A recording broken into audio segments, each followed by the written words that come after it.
খ্রিস্টানরাও খাঁটি খ্রিস্টান, তারা বাইবেল মেনে চলে। ক্রুসেড যুদ্ধ বুশ ঘোষণা করেছিল, এটা দ্বিতীয় ক্রুসেড, এটা ধর্মযুদ্ধ। সিঁদুর পরিয়ে অপারেশন সিঁদুর, এটা তো সিঁদুর একটা ধর্মীয় সিম্বল। মোদি অপারেশন সিঁদুর নাম দিয়ে ইসলামের বিরুদ্ধে যুদ্ধ ঘোষণা করেছে, এটা ধর্মযুদ্ধ, এটা ধর্মযুদ্ধ।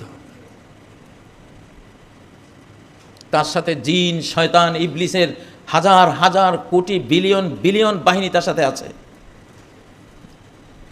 আমরাও কি শয়তান হয়ে শয়তানি বাহিনীর বিরুদ্ধে যুদ্ধ করতে গেলে আমরা পারবো? আমরা পাশে নিতে হবে ফেরেশতাদেরকে। আমরা আমাদের ধর্মে হইতে হবে সীসা ঢালা প্রাচীরের মতো ঐক্যবদ্ধ।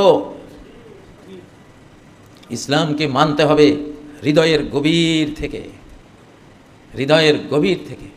কল্লা জাকার থাক, কালেমা লা ইলাহা ইল্লাল্লাহ মুখে নিয়েছে তো নিয়েছি, এই পথেই এগোতেই থাকবো।